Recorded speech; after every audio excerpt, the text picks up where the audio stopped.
ନୂଆ ଓଡ଼ିଶା ସ୍କଲାରସିପକୁ ନେଇ ଷ୍ଟେଟ୍ ସ୍କଲାରସିପକୁ ନେଇ ଏବଂ ୟୁଜି ପିଜି ମେରିଟ୍ ସ୍କଲାରସିପକୁ ନେଇ ତ ଫାଷ୍ଟ ଆମେ ନୂଆ ଓଡ଼ିଶା ସ୍କଲାରସିପ୍ ବିଷୟରେ ଜାଣିବା। ତ ବହୁତ ସାରା ପିଲାମାନଙ୍କର ମନରେ ପ୍ରଶ୍ନ ସାରା ସ୍କଲାରସିପ୍ ଟଙ୍କା ମିଳିବ କି ନାହିଁ ଏବଂ ଆଉ କିଛି ପିଲାମାନଙ୍କର ଯାହାକି ସ୍କଲାରସିପ୍ ଟଙ୍କା ଯଦି ଆପଣଙ୍କର ଏଇଭଳି ଷ୍ଟାଟସ୍ ଶୋ କରୁଛି ତ ମୁଁ କହିଦେଉଛି ଆପଣଙ୍କର ଆସିବ କି ନାହିଁ ଠିକ୍ ନାହିଁ।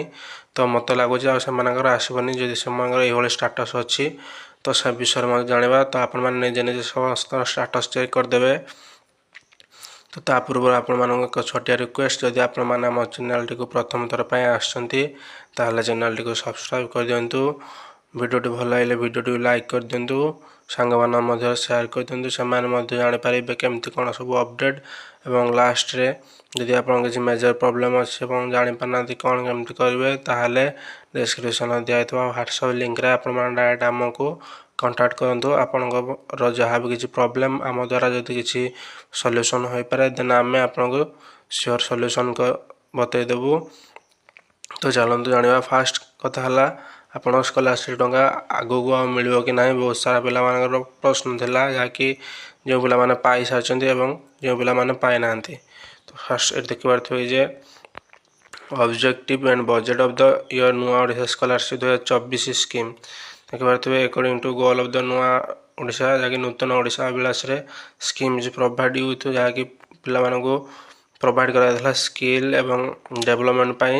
ଦେଖିପାରୁଥିବେ ଯେ ଫାଷ୍ଟ ବର୍ଷ ଆପଣଙ୍କର 30 ଜିଲ୍ଲାକୁ ଆପଣଙ୍କର ବଜେଟ୍ ହୋଇଥିଲା 385 କରୋଡ଼ ଏବଂ ଯାହାକି 23-24ରେ ଆପଣଙ୍କର ହୋଇଥିଲା ଯାହାକି 385 କରୋଡ଼। ଠିକ୍ ସେଇଭଳି 2025-26 ତ ଆପଣମାନେ ଜାଣିପାରିଲେ କି ଯେ ଏଇଠି ଆପଣଙ୍କର 2025-26ରେ ମଧ୍ୟ ମିଳିବ। ତ ସେଥିପାଇଁ ଯଦି ଆପଣଙ୍କର ଏଇ ଗୋଟିଏ ବର୍ଷ ମିଳିଥାନ୍ତା ତାହେଲେ ଆପଣଙ୍କର ଯେଉଁ ବାକି ପେମେଣ୍ଟ ଅଛି ତ ସେମାନଙ୍କର ଆଉ ମିଳିନଥାନ୍ତା ହେଲା। ତ ଆପଣଙ୍କର ଯେହେତୁ ଆଗକୁ ମିଳିବ ତ ସେଥିପାଇଁ ଆପଣଙ୍କର ଫାଷ୍ଟ ପେମେଣ୍ଟଟା ଆସିଲେ ସିନା ଆଗକୁ ନେକ୍ସଟ ପେମେଣ୍ଟ ମିଳିବ। ଆପଣ ଯଦି ସପୋଜ୍ +3 ଫାଷ୍ଟ ଇୟର୍ କିମ୍ବା ପିଜି ଫାଷ୍ଟ ଇୟର୍ କରୁଥିବେ ଦେନ୍ ଆଗକୁ ତ ଆଉ ମିଳିବନି ନା। ସେମିତି ନାହିଁ, ଆପଣଙ୍କର ଯଦି କିଛି ପ୍ରୋବ୍ଲେମ୍ ଅଛି ତ ସେଥିପାଇଁ ଆପଣଙ୍କର ଟିକେ ଲେଟ୍ ହୋଇଛି ତ ଆପଣଙ୍କର ସିଓର ଆସିବ। ବାକି ରହିଲା ଯଦି ଏଇଭଳି ପେମେଣ୍ଟ ଯଦି ଷ୍ଟାଟସ୍ଟା ଶୋ କରୁଛି ପେମେଣ୍ଟର ତାହେଲେ ଆପଣଙ୍କର ଆସିବନି। ମୁଁ ଦେଖାଇ ଦେଉଛି କାହିଁକିନା ଆଉ ଟାଇମ୍ ନାହିଁ। ଆପଣମାନଙ୍କୁ ମୁଁ ବହୁତ ଦିନ ହେଲା କହିଲିଣି କି ଯେ ଆପଣମାନେ ଏଇଭଳି କରନ୍ତୁ, ସେମିତି କରନ୍ତୁ, ଏମିତି ସବୁ କରାନ୍ତୁ ଯାହାକି ଆପଣଙ୍କର ଆପ୍ଲିକେସନ୍ ଷ୍ଟାଟସ୍ ଠିକ୍ ହେବ, ତାପରେ ଯାଇ ସ୍କଲାରସିପ୍ ଟଙ୍କା ପାଇବେ। ତ ଆପଣମାନେ ମୋ କଥା କେହି ଶୁଣିଲେନି ଦେନ୍ ଆପଣମାନଙ୍କର ଏବେ କଥା ଦେଖନ୍ତୁ। ଯଦି ଆପଣଙ୍କର ଏଇଭଳି ରେକମେଣ୍ଡ ବାଇ ଇନଷ୍ଟିଚ୍ୟୁଟ୍ ଦେଖୁଥିବ ପ୍ରୋଭିଜନାଲ୍ ଆପ୍ରୁଭ୍ଡ ଡିପାର୍ଟମେଣ୍ଟ ୟୁଜର୍, ଯାହାକି ଆପଣଙ୍କର ଆକ୍ସନ୍ ଟେକ୍ରେ ଦେଖିପାରୁଥିବେ ବହୁତ ସାରା ପିଲାମାନଙ୍କର 18 ମେ 2024, ଯାହାକି 18 ମାର୍ଚ୍ଚ 2024, ମାର୍ଚ୍ଚ ଏପ୍ରିଲ ମେ ଆସିକି ଜୁନ୍ ହେଇତେ ପଡ଼ିଲାଣି। ଆପଣ 3-4 ମାସ ହେଲା ଆପଣ କିଛି ବି ଷ୍ଟେପ୍ ନେଲେନି କି ଆକ୍ସନ୍ ନେଲେନି, ଯାହାକି ଏଇଭଳି ଯଦି ରହିଲା ତ ଆପଣଙ୍କର ଏଇଟା ଜାଣିପାରିଲେ କି ଯେ ଆପଣଙ୍କ କଲେଜରେ ଏଇଟା ପେଣ୍ଡିଂ ହେଇ ପଡ଼ିଛି, କଲେଜରୁ ଆଉ ବାହାରକୁ ଯାଏ ନାହିଁ। ତ ଆପଣଙ୍କର ଆଉ ଡେଟ୍ ନାହିଁ, କଲେଜରୁ ବାହାରକୁ ଯାଇଥିଲେ ସିନା ଆପଣଙ୍କର ସ୍କଲାରସିପ୍ ଟଙ୍କାଟା ଆସିଥାନ୍ତା, ଡିଷ୍ଟ୍ରିକ୍ଟକୁ ଯାଇନାହିଁ କିମ୍ବା ଡିପାର୍ଟମେଣ୍ଟକୁ ଯାଇନାହିଁ। ସେଥିପାଇଁ ଆପଣଙ୍କର ଏଇଟା ପଇସା ମିଳିବ କି ନାହିଁ ଟୋଟାଲି କହିହେବନି କି ଯେ ଏଇଭଳି ହେଇଥିଲେ ମୋତେ ଲାଗୁଛି ତ ମିଳିବନି। ବାକି ଆପଣଙ୍କର ଭଗବାନଙ୍କ ଉପରେ ଛାଡ଼ିଦିଅ, କାହିଁକିନା ଏଭଳି ଷ୍ଟାଟସ୍ ଦେଖେଇଲେ କେବଳ କଲେଜରେ ଅଛି। କଲେଜରୁ ଯିବ 7 ଦିନ ମଧ୍ୟରେ, ଯାହାକି ଡିଷ୍ଟ୍ରିକ୍ଟ ଭେରିଫିକେସନ୍ କରିବ 7-8 ଦିନ, ତାପରେ ଭେରିଫାଏ କରିସାରିଲା ପରେ ଯାଇକି ଡିପାର୍ଟମେଣ୍ଟକୁ ଯିବ। ଡିପାର୍ଟମେଣ୍ଟରେ ପେମେଣ୍ଟ ପ୍ରୋସିଡ୍ ରହିବ ପେଣ୍ଡିଂ ଫର୍ ଡିସବର୍ସମେଣ୍ଟ ଏଭଳି ଭାବରେ ରହିବ। ବହୁତ ସାରା ଆପଣଙ୍କର ଷ୍ଟେପ୍ସ ଅଛି।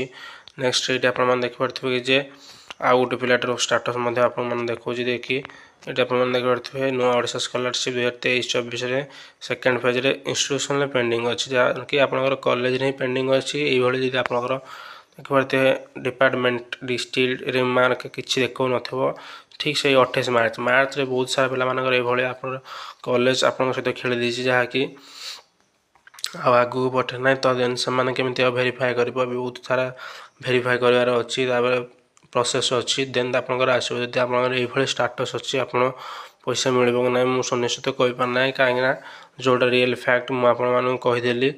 ଆଉ ବାକି ରହିଲା ଆପଣଙ୍କର ଜାଣିଥିବେ ଯେ ଇଲେକ୍ସନ୍ ସରିଗଲାଣି, ଆଜି ବି ଭୋଟ୍ ଗଣତି ଯାହାକି ଜୁନ୍ 4। ଆପଣଙ୍କର ବହୁତ ସାରା ଏବେ କୋଡ଼୍ ଅଫ୍ କଣ୍ଡକ୍ଟ ଲାଗୁଛି, କାହିଁକିନା ବହୁତ ସାରା ଯାହାକି ଜିଲ୍ଲାରେ ଆପଣଙ୍କର ଲାଗିଛି 144 ଧାରା, ଆପଣମାନେ ବି ଜାଣିଥିବେ। ସେଥିପାଇଁ ଆପଣଙ୍କର ଟିକେ 3-4 दिन 5 दिन state scholarship post matric scholarship जानिथिबे जाकि आपणर यूजी पीजी मेरिट पिला सेमानकर मध्य समस्तଙ୍କର ଆସିବ ଏଇ କି दिन ଭିତରେ ଯାହାକି ଆପଣଙ୍କର ଓଡ଼ିଶାରେ ବର୍ତ୍ତମାନ ଇଲେକ୍ସନ୍ ସରିଲା ପରେ ଯାହାକି ଶପଥ ପାଠ କରିସାରିଲା ପରେ ଆପଣଙ୍କର କୋଡ୍ ଅଫ୍ କଣ୍ଡକ୍ଟ ସବୁକିଛି ହଟିଯିବ ଦେନ୍ ଆପଣଙ୍କର ଆସିବା ପାଇଁ ଷ୍ଟାର୍ଟ ହୋଇଯିବ ଟଙ୍କା। ତ ଏଇଭଳି ଯଦି ଆପଣଙ୍କର ଷ୍ଟାଟସ୍ ଥିବ ତାହେଲେ ଆପଣଙ୍କ କଥା ମୁଁ କହିପାରୁନାହିଁ କେମିତି କ'ଣ ସ୍କଲାରସିପ୍ଟା ମିଳିବ କି ନାହିଁ, କାହିଁକିନା ଆପଣଙ୍କର ଏକାଡେମିକ୍ ଇୟର୍ ମଧ୍ୟ ସରିବାକୁ ବସିଲାଣି, ସେଥିପାଇଁ ଟିକେ ପ୍ରୋବ୍ଲେମ୍ ହେଉଛି। ଯଦି ଆପଣଙ୍କର ଏକାଡେମିକ୍ ଇୟର୍ ସରିନଥାନ୍ତା ଦେନ୍ ଆସିଥାନ୍ତା, କାହିଁକିନା ଏଇ ଜୁନ୍ ପରେ ଜୁଲାଇ ଭିତରୁ ଆପଣଙ୍କର ନୂଆ ଏକାଡେମିକ୍ ଇୟର୍ ଷ୍ଟାର୍ଟ ହେବ, ସେଥିପାଇଁ ଟିକେ ଆପଣଙ୍କର ପ୍ରୋବ୍ଲେମ୍ ହେବ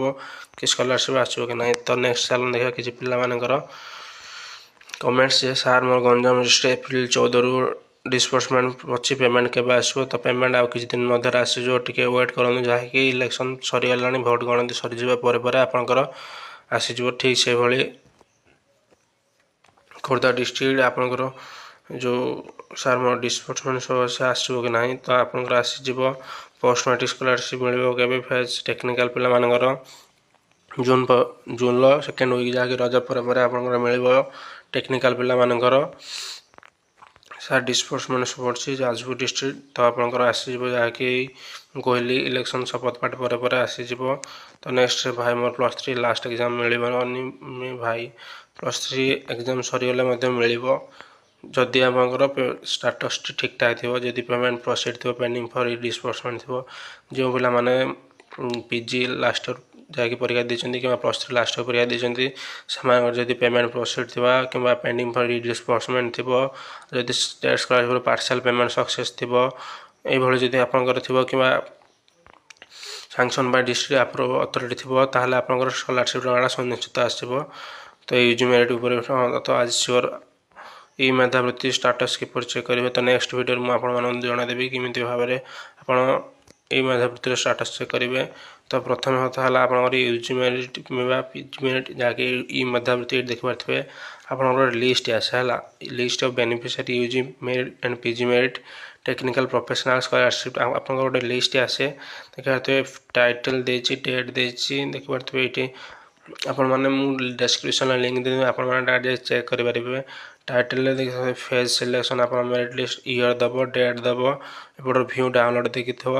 ଆପଣମାନେ ସେଠି ଆସି ଚେକ୍ କରିବେ କି ଯେ ଆପଣଙ୍କର ସ୍କଲାରସିପ୍ ଟଙ୍କାଟା କ'ଣ କେବେ କ'ଣ ସାଙ୍କସନ୍ ହୋଇଛି କି କ'ଣ ହୋଇଛି, କେଉଁଠି କ'ଣ ଅଛି। ଯଦି ଆପଣଙ୍କର ଠିକ୍ଠାକ୍ ଥିବ ତ ଦେନ୍ ଆପଣଙ୍କର ଲିଷ୍ଟରେ ନାଁ ଆସିଥିବ। ତ ପିଲାମାନେ ବହୁତ ସାରା ପିଲାମାନେ କହୁଛନ୍ତି ଯେ ସମସ୍ତ ଆମେ ଆପ୍ଲାଏ କରୁଛୁ, ଆମ ସମସ୍ତଙ୍କର ଆସିବ, ତ ସେମିତି କିଛି ନାହିଁ। ଦେଖିପାରୁଥିବେ ଆପଣଙ୍କର term and condition the UGC there for introduce a post graduation merit scholarship for university rank holders both general and honours course undergraduate level, ଯାହାକି ଆପଣଙ୍କର ୟୁଜି କିମ୍ବା ପିଜି ଲେଭେଲରେ ଯଦି ଆପଣଙ୍କର ୟୁନିଭର୍ସିଟିର ର୍ୟାଙ୍କରେ ଆସିବେ ଦେନ୍ ଆପଣଙ୍କୁ ଏଇ ସ୍କଲାରସିପ୍ ଟଙ୍କାଟା ମିଳିବ, କାହିଁକିନା ସମସ୍ତଙ୍କୁ ଏଇଟା ମିଳିବନି। The scholarship may be tenable for a period 2 years to enable the rank holders of each university undergraduate level to pursue their master degree। ଯଦି ଆପଣମାନେ ଯେକୌଣସି ଉତ୍କଳ ଡିଗ୍ରୀ ଉତ୍କଳ ୟୁନିଭର୍ସିଟି ହେଉ, FM ୟୁନିଭର୍ସିଟି ହେଉ କିମ୍ବା ବ୍ରହ୍ମପୁର ୟୁନିଭର୍ସିଟି ହେଉ, ଯେକୌଣସି ୟୁନିଭର୍ସିଟି ଅଣ୍ଡରରେ ପଢ଼ୁଛନ୍ତି, ଯାହାକି ଅନର୍ସ ନେଇକି କିମ୍ବା ଅଲଗା ସ୍ପେଶାଲ୍ କୋର୍ସ ନେଇ ପଢ଼ୁଛନ୍ତି, ଯଦି ଆପଣଙ୍କର ସେଇଠି ଆପଣଙ୍କର ମାର୍କରେ ର୍ୟାଙ୍କ ଆସେ ଦେନ୍ ଆପଣଙ୍କୁ ସ୍କଲାରସିପ୍ ଟଙ୍କାଟା ମିଳିବ, ସମସ୍ତଙ୍କୁ ମିଳିବ ନାହିଁ। ଏଇଟା ଆପଣମାନେ ବହୁତ ଭଲ ଭାବରେ ଜାଣିଥିବେ। ଫ୍ରେଣ୍ଡସ୍ ନେକ୍ସଟ ରହିଲା ଯାଇକି ଷ୍ଟେଟ୍ ସ୍କଲାରସିପ୍ର ଆପଣଙ୍କର ଯଦି ଏଇଭଳି ପେଣ୍ଡିଂ ଫର୍ ଡିସବର୍ସମେଣ୍ଟ କି ଡିସବର୍ସମେଣ୍ଟ ଶୋ କରୁଛି, ତାହେଲେ ଯଦି ଆପଣମାନେ SC ST ପିଲା ହେଇଥିବେ ତାହେଲେ ଏଇଠି ଆପଣଙ୍କର କିଛି ଦିନ ମଧ୍ୟରେ ଯାହାକି ଜୁନ୍ ସେକେଣ୍ଡ ସପ୍ତାହରେ ଆପଣଙ୍କର ଏଠି ପାର୍ସିଆଲ୍ ପେମେଣ୍ଟ ସକ୍ସେସ୍ ଦେଖେଇବ। ଯଦି ଆପଣ SC ST ପିଲା ହେଇଥିବେ, ଯଦି ST ପିଲା ହେଇଥିବେ ଆପଣଙ୍କର ଯାହାକି ଡାଇରେକ୍ଟ ପେମେଣ୍ଟ ସକ୍ସେସ୍ ପଳେଇ ଆସିବ 8,000 ଟଙ୍କା। ST ପିଲା ହୋଇଥିଲେ କିମ୍ବା OBC କିମ୍ବା ଜେନେରାଲ୍ କ୍ୟାଟେଗୋରୀ ହୋଇଥିଲେ ଆପଣଙ୍କର ଡାଇରେକ୍ଟ ପେମେଣ୍ଟ ଆସିଯିବ। ଯଦି କେବଳ SC ପିଲା ହେଇଥିବେ ତ ସେଇଠି ଆପଣଙ୍କ ପାର୍ସିଆଲ୍ ପେମେଣ୍ଟ ସକ୍ସେସ୍ ଦେଖେଇବ, ଯାହାକି 726 ଟଙ୍କା ଆସିବ। ଟେକ୍ନିକାଲ୍ ପିଲାମାନଙ୍କର ପ୍ରୋଫେସନାଲ୍ କୋର୍ସ ପିଲାମାନଙ୍କର ମଧ୍ୟ ଆସିଯିବ, ସେମାନଙ୍କର ମଧ୍ୟ ଠିକ୍ ଏଇଠି ଯଦି SC କ୍ୟାଟେଗୋରୀ ହେଇଥିବ ଠିକ୍ ସେଇଭଳି ଦେଖେଇବ, ତାଙ୍କର ମଧ୍ୟ ସ୍କଲାରସିପ୍ ଟଙ୍କା ଆସିଯିବ ଖୁବ୍ ଜଲ୍ଦି। କାହାର ବି ଲେଟ୍ ହେବନି, କାହିଁକିନା ଇଲେକ୍ସନ୍ ସରିଗଲାଣି, ବହୁତ ଜଲ୍ଦି ଆସିଲେ ତାପରେ ନୂଆ ପୁଣି ଥରେ ଆପଣଙ୍କର ଆକାଡେମିକ୍ ଇୟର୍ ଷ୍ଟାର୍ଟ ହେବ, ପୁଣି ସେମାନଙ୍କର ମଧ୍ୟ କିଛି କାମ କରିବା ପାଇଁ ପଡ଼ିବ। ଆଉ ଯେଉଁମାନଙ୍କର ରିଭୋଟ୍ ହୋଇଛି ସେମାନେ ବହୁତ ସାରା ହଇରାଣରେ ହେବେ, ମୁଁ ଯେଉଁଟା ସତ କଥା ରିଏଲ୍ ଫ୍ୟାକ୍ଟ କହିଦେଉଛି। ଆସିବ କି ନାହିଁ ସେମାନଙ୍କର ଠିକ୍ ନାହିଁ, ବହୁତ ସାରା ପ୍ରୋବ୍ଲେମ୍ ଫେସ୍ କରିବେ।